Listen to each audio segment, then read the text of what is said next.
Salve a tutti, oggi voglio presentarvi questo sito rivoluzionario per tutti noi videomakers, registi oppure direttori della fotografia qui presenti.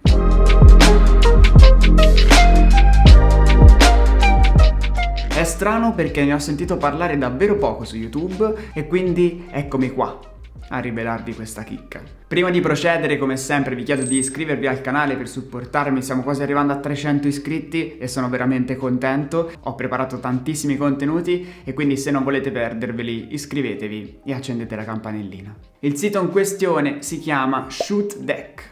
ShootDeck è meraviglioso. Si può descrivere come un database di frame di film. Ecco, questa è la descrizione migliore. Premetto che è in fase beta, quindi potrebbe cambiare e evolversi nei prossimi mesi, non so quando state guardando questo video, però sono sicuro che le funzioni che vi faccio vedere oggi le troverete anche in futuro, perché sono quelle base, quindi non c'è nessun problema. Prima di introdurvi il sito vero e proprio, voglio chiedervi una cosa.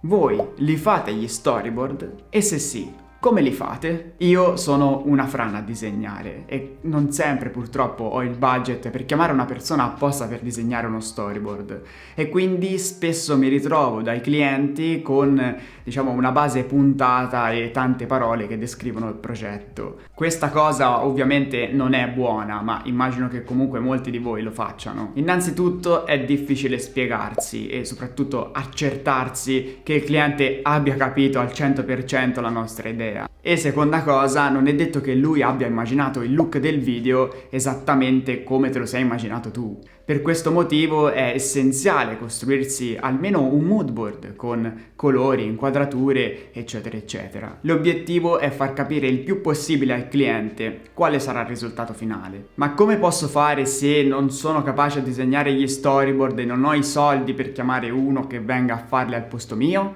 Ecco. È proprio in questo che il sito ci viene in aiuto. Ma andiamo al computer e diamo un'occhiata insieme a questo sito.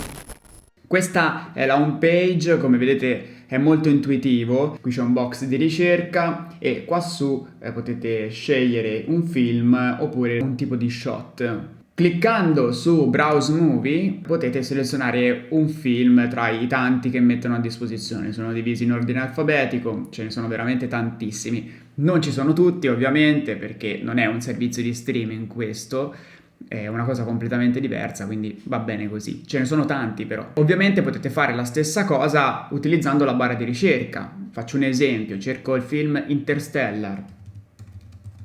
E come vedete vi dà tutta una serie di frame del film Interstellar. Quello che posso fare adesso è cliccare su uno di essi. Mettiamo questo. E una volta aperto il frame vi dà tantissime informazioni a fianco, a partire da ovviamente il nome del film, il genere, tutte le maestranze che riguardano il film.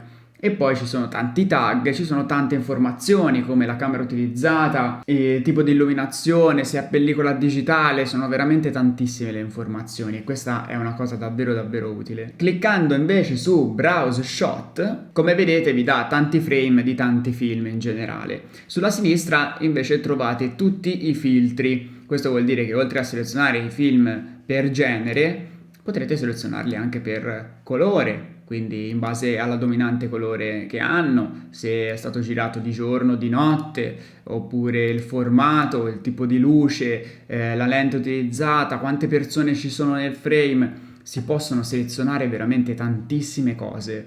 Posso selezionare il colore, ovvero la tonalità dominante dello shot, proviamo cool, come vedete sono tutte immagini con una dominante fredda. Se ad esempio invece metto yellow, come vedete ho tutte immagini che stanno sul giallo, hanno una dominante molto gialla.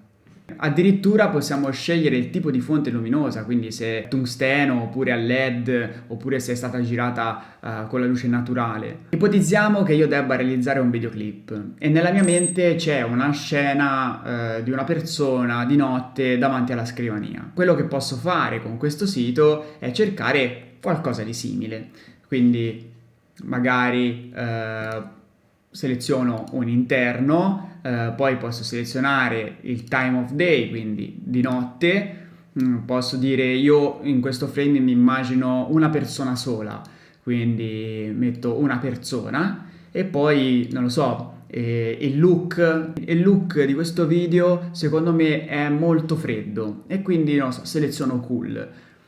A questo punto mi ritrovo tutte le immagini che hanno ovviamente i filtri che ho selezionato ed è molto semplice a questo punto trovare dei frame che siano tra virgolette simili a ciò che ho in mente di realizzare. Non lo so, infatti guardando qui già ho trovato una persona alla scrivania, magari non è quello che avevo in mente, continuo a cercare, qua c'è un'altra persona alla scrivania, non è quello che avevo in mente, continuo a cercare. Questo è quello che avevo in mente, un bambino davanti alla scrivania che fa i compiti. Se magari trovo uno shot che mi piace particolarmente, posso guardare tutte le informazioni e capire un po' meglio come è stato realizzato. Queste informazioni sono tutte cliccabili, quindi se io seleziono, che ne so, Area Alexa M, mi darà tutti gli shot realizzati con l'Area Alexa M. Questo è davvero uno strumento formidabile. Tra l'altro di film comunque ne trovate veramente tantissimi. Magari non riuscirete a trovare proprio il frame preciso come ve lo siete immaginato, però c'è veramente tanta roba. Questo secondo me è molto utile per farsi uno storyboard o comunque un mood board. In questo modo posso far vedere qualcosa di simile alla mia visione, sia a livello di inquadratura che di illuminazione, di colori, eccetera eccetera. Non è detto che il cliente abbia capito perfettamente il look dell'immagine che vuoi dare alla scena della scrivania, perché magari lui se la immagina tutta un po' più caldina, se la immagina un pochino più confortevole e magari tu hai in mente qualcosa di più freddo e tetro in questo modo. Facciamo un'altra ricerca. Adesso cerco qualcosa di un pochino più caldo e invece di una persona voglio 2 persone. Ok, magari troviamo una conversazione tra 2 persone. Voglio che sia realizzata in time of day al tramonto, però diciamo che voglio che sia realizzato in digitale, ok? E quindi mi dà tutti i film realizzati in digitale con tutti i filtri che ho messo. Insomma, le possibilità sono davvero tante. Io da quando lo conosco lo uso davvero molto, anche solo per trovare ispirazione lo uso tantissimo. Come detto però è ancora in fase beta, quindi per iscrivervi dovete fare una richiesta via mail, però a me mi hanno accettato subito, quindi probabilmente magari lo fanno solamente per schedarci, ma voglio immaginare questo strumento tra qualche anno quando sarà perfezionato con tantissimi altri film, con tantissimi altri filtri.